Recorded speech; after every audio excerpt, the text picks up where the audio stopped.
dari kelompok 12 kelas 2A yang terdiri dari Ahmad Isrofi, Bagus Hamdan, dan saya sendiri yaitu Andri Wardana.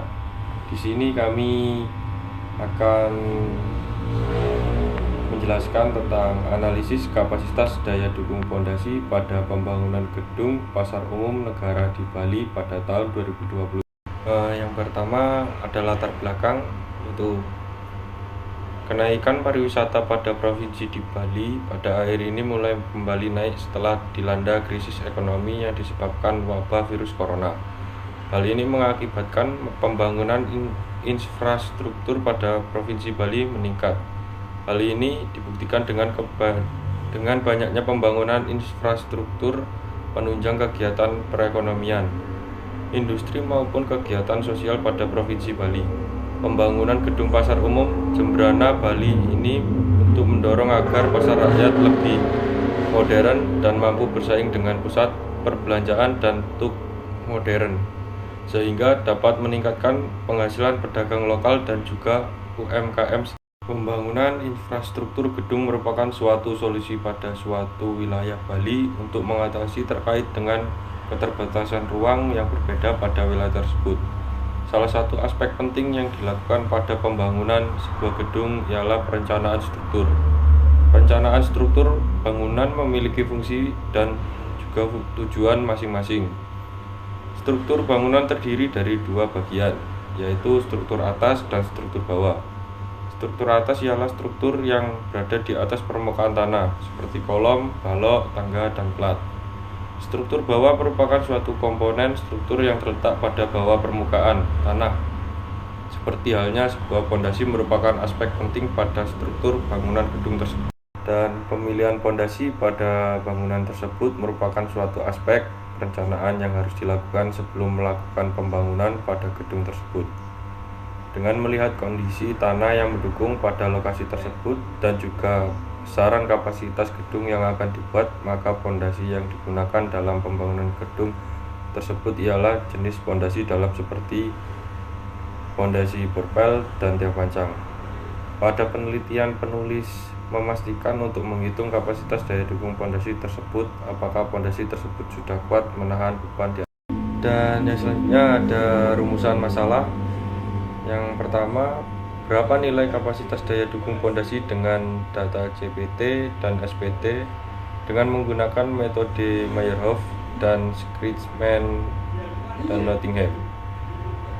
Dan yang kedua, berapa nilai penurunan tiang tunggal dan penurunan kelompok tiang.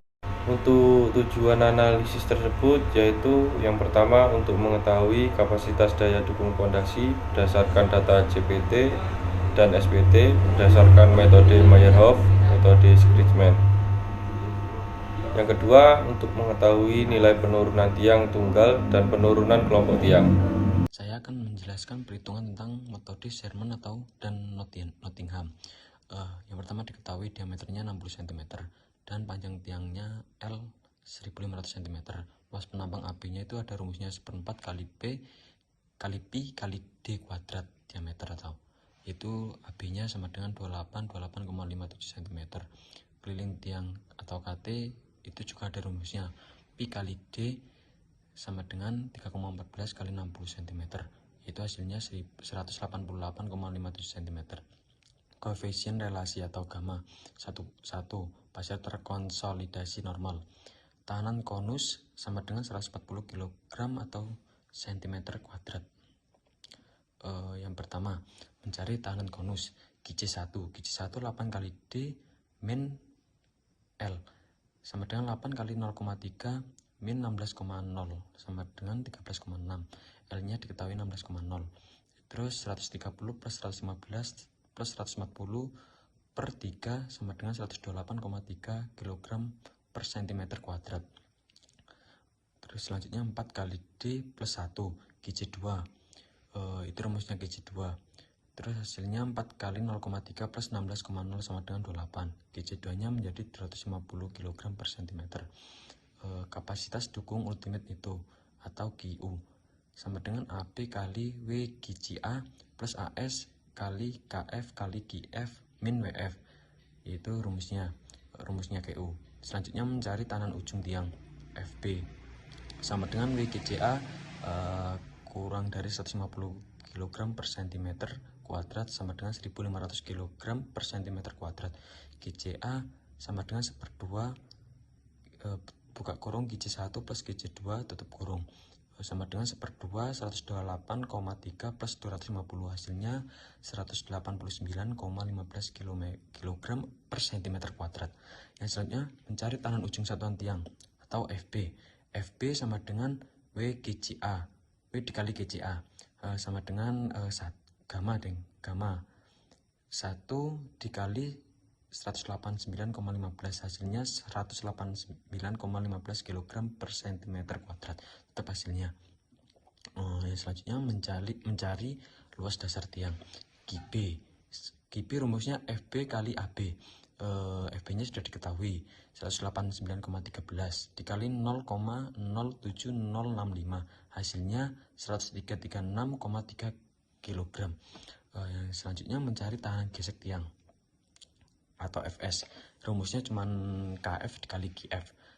Dari tabel 2 pada kedalaman 24,4 meter, GF rata-rata itu jadinya dari kedalaman 24,4 meter diambil dari 5 plus 5 plus 5 plus 0 plus 0 plus 10 plus 10 plus 12 plus 5 plus 6 plus 7 plus 8 plus 8 plus 15 plus 22 plus 13 plus 17 plus 10 plus 10 plus 15 per 20. Itu jadinya mengapa bisa 20 itu jumlah 5 sampai 15. Makanya itu sampai 20 dibagi 20. Hasilnya 9,15 kg per cm kuadrat. Terus dijadikan KPA 897,31 KPA hasilnya kalau jadikan KPA. Selanjutnya mencari FS sama dengan KF dikali GF sama dengan 0,9 dikali 9,25, hasilnya 8,235 kg per cm kuadrat. Selanjutnya mencari KS sama dengan 8,24 lebih besar 120 KPA. Oke, jadinya itu kan lebih besar 120, jadinya oke. Selanjutnya mencari tahanan gesek ultimate atau GS. GS rumusnya juga mencari tahanan gesek ultimate atau GS. GS rumusnya juga AS kali FS. Terus ada ketambahan AS kali FS sama dengan Pi kali D kali L kali FS. 3,14 kali 0,3 kali 16,0 kali 8,24 sama dengan hasilnya 124,19 kN. Bisa dilihat dari PPT kami. Selanjutnya mencari daya dukung ultimate tiang. Berat sendiri tiang itu jadinya berat dari sendiri tiang tadi WP sama dengan 0,07065 dikali 16 kali 24, hasilnya 27,129 kN. Selanjutnya mencari kapasitas daya dukung ultimate. Rumusnya GU sama dengan QB kali Q kecil B plus Q besar B min WP. Hasilnya 13336,3 plus 1242,19 min 27,129, hasilnya 143,361 kN. Dengan menggunakan faktor aman F sama dengan 2 diperoleh izin tiang.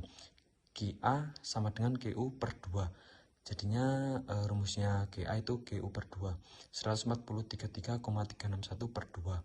Hasilnya 716,685 kN. Kapasitas tarik izin tiang faktor aman atau disebut F4. Jadi kan dari tadi F2 sekarang F4. GF rumusnya cuman GS plus WP per F, yaitu GS nya 124,19 plus 27,129 per 4, hasilnya 37,82 kN. Jelaskan kapasitas daya dukung pondasi kelompok Borpel. Dengan data teknis bahan tiang beton, kemudian bentuk tiang tabung dan diameter 30 cm. Dan ini bisa dilihat data kedalaman dan juga NSPT pada tabel dan juga desain rencana. Kemudian ada daya dukung ujung tiang dengan keliling P pi kali D 3,12 kali 0,3 sehingga menghasilkan nilai 0,942 meter. Kemudian ada luas penampang AP 1/4 pi kali D kuadrat sama dengan 1/4 dikali 3,14 dikali 0,3 sehingga menghasilkan 0,070 meter kuadrat. Kemudian ada perhitungan NSPT dengan N1 minus 10D sama dengan 10 dikali 0,3 sama dengan 3, kemudian 16 dikurangi 3 hasilnya 13. Kemudian kita lihat di tabel NSPT hasilnya adalah 10. Kemudian N2 min 4D sama dengan 4 dikali 0,3 sama dengan 1,2, kemudian 16 ditambah 1,2 sama dengan 17,2. Kemudian dilihat dari tabel NSPT hasilnya adalah 3.